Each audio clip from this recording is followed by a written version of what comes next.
पूरे देश का मसला है। और क्योंकि यहां आजादी के पहले से ही एक रिलीजन के पास, एक समुदाय के पास ज्यादा चीजें थी मौजूद, उसका सही तरीके से बंटवारा नहीं हुआ क्या आजादी के बाद? क्या हिंदुओं को तरजीह नहीं दी गई, मुस्लिम के पास जो थे उन्हीं के पास रह गया? क्या ये मसला उठा रहे आप? मनीष गुप्ता जी, आप बड़ी बात छेड़ रहे हैं, आप इतिहास का हिसाब करना चाह रहे हैं। क्या है वो नाइंसाफी? यही मसला है। आप शमशान घाट देखेंगे तो आधे एकड़ में भी शमशान घाट बन जाता है और कब्रिस्तान के लिए 5 एकड़ की जगह अलॉट कर दी जाती है। किसने अलॉट किया? कौन सी सरकार जमीन अलॉट किया है? बता दीजिए। जो प्राइवेट ऐसा क्यों सरकार ने अलॉट किया हो, ऐसा अन्याय क्यों? जमीन बताइए। शिक्षा में भी अन्याय, नौकरी में भी अन्याय, एक कब्रिस्तान बताइए रिसोर्सेज में अन्याय, कब्रिस्तान के लिए जमीन अलॉट किया हो। एक गुप्ता जी, एक कब्रिस्तान बताइए जो सरकार ने अलॉट किया हो। सारे लोग अपनी जमीन में कब्रिस्तान बनाते हैं। तो कहां से आई जमीन? और आप जाइएगा तो क्रिश्चियन की, तो खान साहब ये जमीनें कहां से आई? जमीनें देखिए कितनी है संख्या। ये अपनी जमीन बनाते हैं, अपनी जमीन में बनाते हैं। नहीं, ये जमीन कहां से आई? कितनी बड़ी आबादी है? वक्फ बोर्ड की जमीन है। क्रिश्चियंस की कितनी बड़ी जमीन है, कितनी आबादी आई? अच्छा, क्रिश्चियंस की किसकी जमीन है? क्रिश्चियन के सारे कब्रिस्तान बने हुए, कितनी आबादी है क्रिश्चियंस की? किसी ने क्रिश्चियंस की कितनी आबादी है, कितने उनके कब्रिस्तान बने हुए? ओके, ठीक है। मनीष जी जवाब देना चाहते हैं। मनीष जी के पास काफी रिसर्च है इस मामले में, मुझे लगता है। मनीष जी, किसकी जमीन है ये जो आप कह रहे हैं कि गलत तरीके से बंटवारा हुआ है? सुन नहीं पाया, बहुत साफ है, लेकिन मेरा प्रश्न ये है जी। नहीं, मैं पूरा प्रश्न सुन नहीं पाया। नहीं, उन्नाव, बात उन्नाव की नहीं है। मुद्दा उन्नाव से रिलेटेड नहीं है। मुद्दा एक कॉमन सेंस है। जब भारत पाकिस्तान का बंटवारा हुआ था तो वहां रहे हिंदुओं के लिए क्या? वहां पूरे पाकिस्तान में आज शब्द की अनुमति नहीं है। उन्हें अपने शवों को दफनाना पड़ता है। इसके पहले क्यों नहीं कह दिया भाई? पाकिस्तान में हिंदुओं को अपने शवों को दफनाना पड़ता है। पार्लियामेंट में क्यों नहीं? भारत में ये इक्वालिटी दी गई, लेकिन इसके बावजूद हिंदुओं के साथ अन्याय क्यों? चिल्ला रहे हैं आप। हिंदुओं के साथ अन्याय क्यों? पार्लियामेंट की बात, हिंदुओं के साथ अन्याय आप बाई इलेक्शन में हार रहे हैं, इसलिए हो रहा है ये।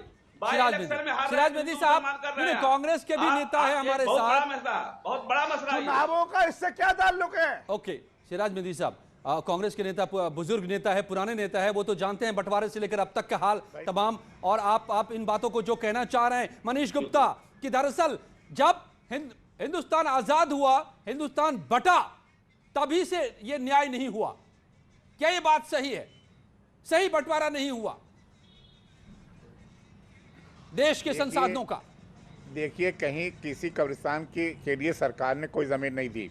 कोई सरकार ने कभी ज़मीन अलॉट नहीं की आज तक।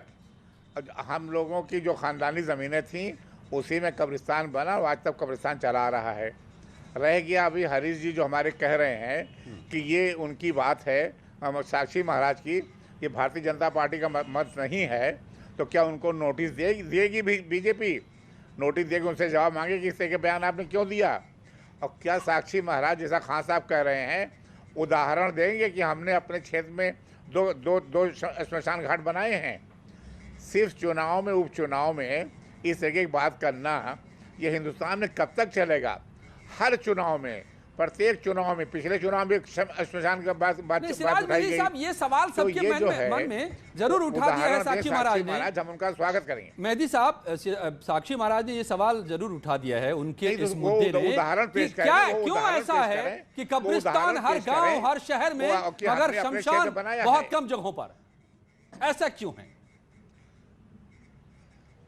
भाई? तो हमने तो कहा हम लोग अगर आप बने तो कोई दिक्कत नहीं है, लेकिन जो मसला उठा रहा है खान साहब जो कह रहे हैं उन्नाव के रहने वाले हैं कि उदाहरण अगर देकर के वो 500 बना दिए होते और कहते मैंने क्षेत्र में बनाया है, अब पूरे देश बना चाहिए, तो ये तो साक्षी महाराज जी ने सिर्फ पॉलिटिकल अपनी बढ़ाने के लिए अपनी, क्योंकि उन लोग पोजीशन वो तो आप सभी करते हैं ना, भारतीय जनता पार्टी के विधायक जेल में बंद है। सिराज मेहदी साहब, जिले के आपके भी नेता कभी ब्राह्मण बनते हैं, कभी जनेऊ पहनते हैं, वो सभी करते हैं। पॉलिटिक्स तो आप सभी करते हैं, इससे नहीं बच सकते आप।